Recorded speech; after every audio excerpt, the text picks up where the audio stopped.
everyone, welcome back to my channel. Today's video is about the UNIQ Summer School.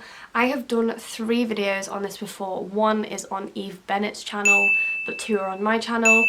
And I'm working with UNIQ again this year, not as in like a sponsorship, but they're changing the way you apply. So they asked me if I could possibly do a video on it, and I was like, of course.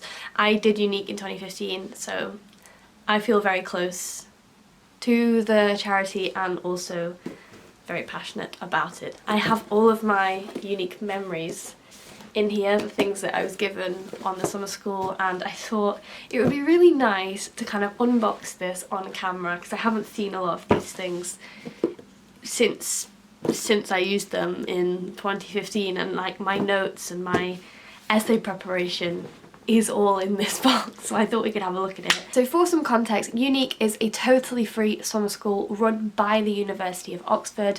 It is one of the only ones run by the university itself. They cover accommodation, food, travel to and from, all of the teaching. It is all free, and in order to qualify you need to fill the following criteria, which are 6 GCSEs or Nat 5 equivalents at 8 to 9 or A star to A. You need your school info and your current past school info, so you do have to be at a state school and in year 12 at the time. You need to be doing current A-levels or equivalents, or like I said, in year 12. Contact details of teaching referee need to be on there, and your contact details of parents or guardians need to be on there too.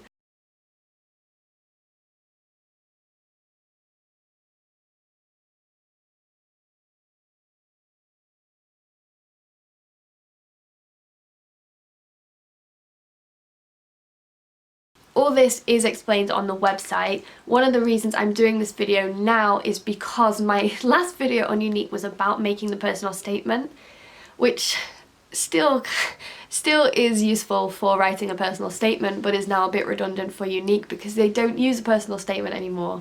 You no longer have to write one. You just need your school's reference and your parents' reference.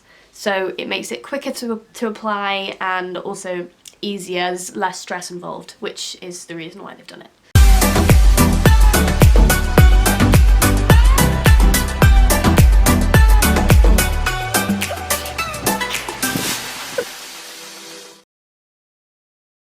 Okay, so I did UNIQ in 2015 and I chose to do Egyptology as my course.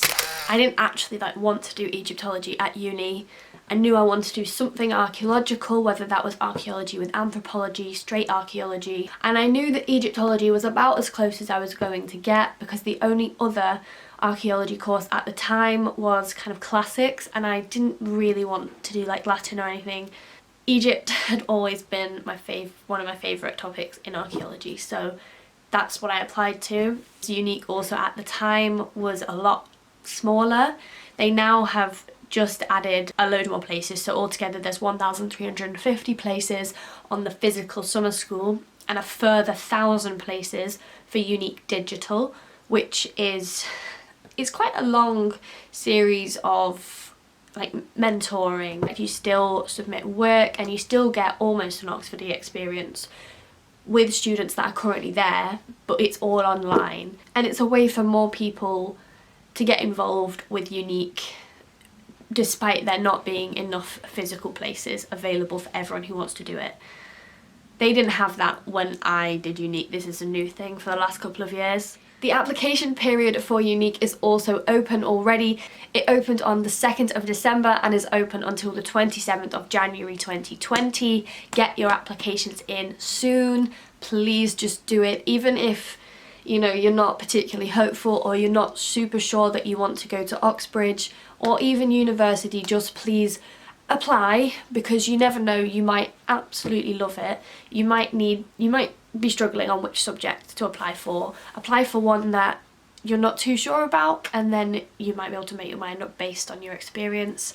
It's a really good way to judge whether you actually want to do kind of university teaching and which subject that you want that to be.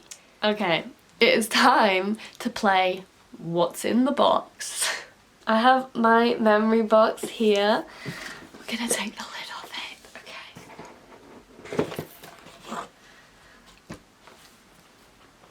So the first thing that I've seen in my box is my lanyard and bodyguard. Now, I look atrocious on this bodyguard. So when this was taken, I had just had an accident at work, so I got kicked in the face by one of the gymnasts because I was a gymnastics coach, and cut. You can't really see the scar now, but it's there. I got kicked in the face basically, and my mouth was split open, had a lot of stitches, and this is very soon after that, so I do look quite ill, and I don't have a clue what's going on with my hair. But this is my UNIQ summer school pass. We use this to get into the libraries, but I still have the lanyard because I really like it. It's a really pretty lanyard. And they give you these before you get there so that you can put them on. I think that's the idea. You put them on like on the train, and then you can see other people that you could maybe sit next to and make a friend before you even get there, which is really, really nice. I don't actually remember seeing anyone though. Maybe that's just because people don't apply from the north. Hopefully there'll be more of you now. I also got given a water bottle. I have never used this, I'm not gonna lie. I'm not really a squishy water bottle person, but it is good for the environment to have a reusable water bottle. I've kind of just kept it as a keepsake as opposed to an actual thing. This, again, everyone should get a UNIQ notebook or diary, and in this notebook, see, it belongs to me. It's got, I don't know if the current ones will get this, but in my notebook these are the sections that are in it. And we had, you know, some space for our actual subject that we'd chosen. We had a personal statement workshop, an admissions test workshop, and, you know, all of these. You can see those. It's pretty full. I've got so much writing in here about the subject, and like got hieroglyphics work in here. Because I applied for Egyptology, it was partly a language course, which I had no idea about. So we had to learn about the OLAT, which is the admissions test for languages, or at least the Middle Eastern and Near Eastern languages that I was doing. So I've got all of these practice things. In my personal statement section, I have all of these. So all of these tips that I've written down in here are ones that I have explained to you in my personal statement video, which I did when I was in first year. It's actually a pretty good video that I'm proud of myself for it. Oh, I'm gonna leave this here so you can print screen it if you want to, but this is personal statement do's and don'ts. You got it? Have you got it? Okay.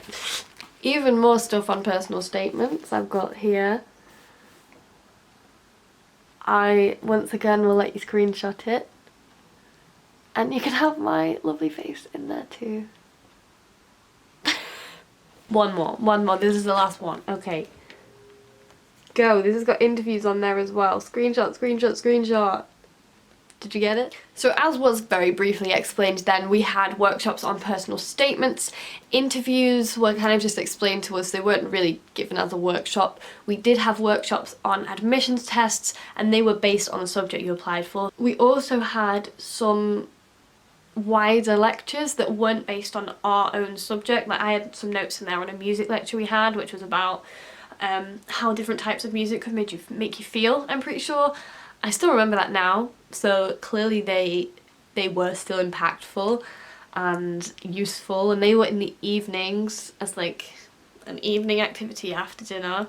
They weren't all academic though. Some evenings we did other things, like we did Manhunt and a sports evening one night, and we watched the Imps, the Oxford Imps, another night, which is improvised comedy.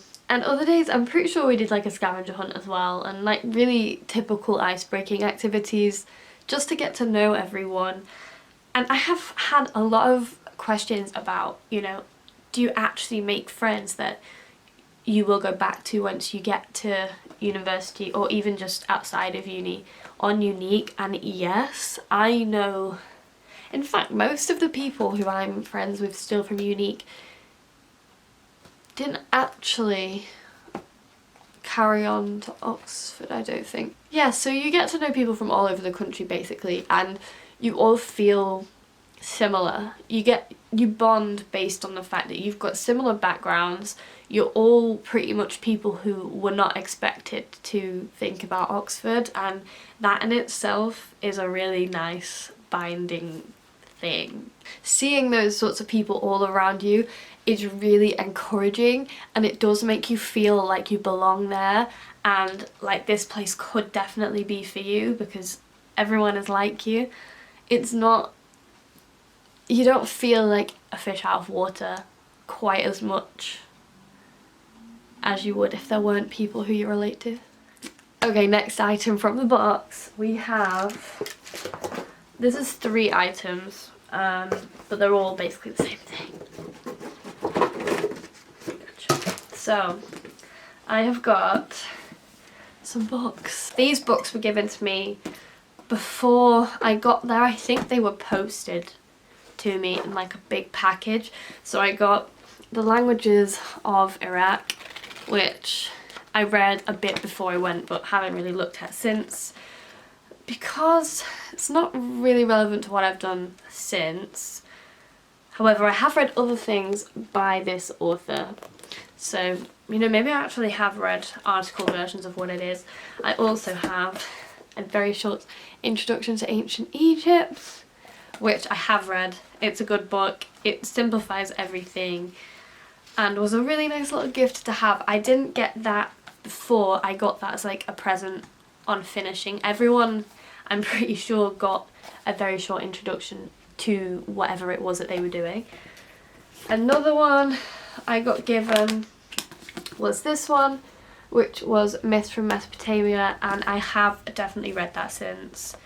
This book was one of the topics that we had to cover while we were there for a week. So we did half Egyptology and half Near Eastern Studies, and our Near Eastern Studies section was mostly based on the Epic of Gilgamesh and was a lot on kind of reading comprehension and understanding the story, which again I was not expecting but really enjoyed.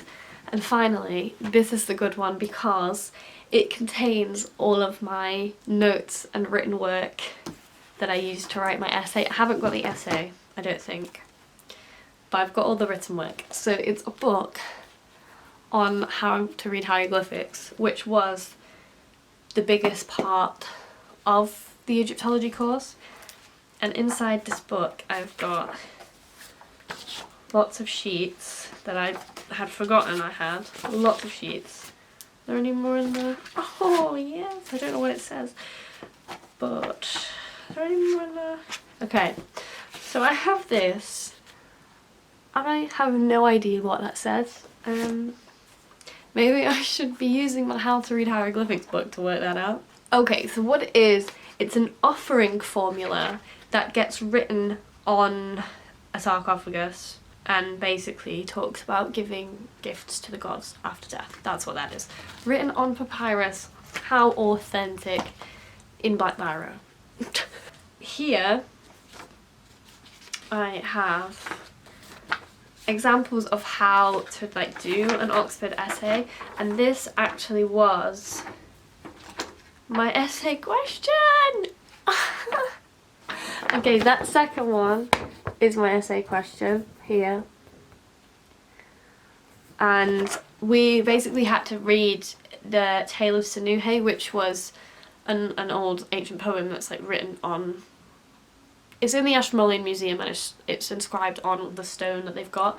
We had to discuss the form and the content and explain what that might mean for us as archaeologists. And the reading list is here, and it had more reading than is on that list, but it was apparently 1,000 to 1,500 words, 2.5 pages, double spaced, and it was due on the Thursday. So we were there Saturday to Saturday, and we must have got this probably on the Sunday, maybe the Monday, and it was due on the Thursday. I've written that in the corner there. Whoa. baby Rosie. And I've got tips on like a good essay, which I probably would have benefited from during my degree, but whatever. Tutorial guides for undergraduates. Again, I probably would have benefited from reading this in my degree. Gosh. More of my written, like, workshop work. There's so much work in here that we did. And you do actually do loads of work. Like, it is very academic. We were in from like 9 to 4 p.m. doing various things. Some days were shorter because we had like an afternoon of sports, or we had time to sit in the library and write an essay. But most of it was pretty long hours. There was also museum visits as part of this.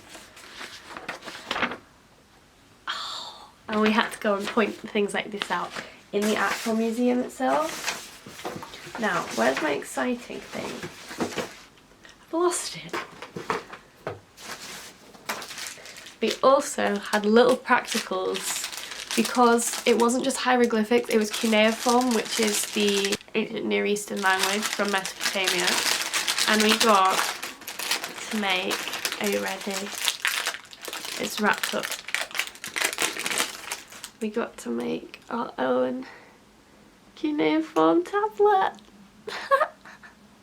And that, I'm pretty sure, says my name, and we had a seal that we've rolled over. It's still sticky, and again it's on the back. And because they didn't have an O or an E, my name is spelled as Rusi, which is why there's only 2. But yeah, we did so much work actually. I'm so surprised. I didn't really remember that, you know, because I just remembered how much fun it was.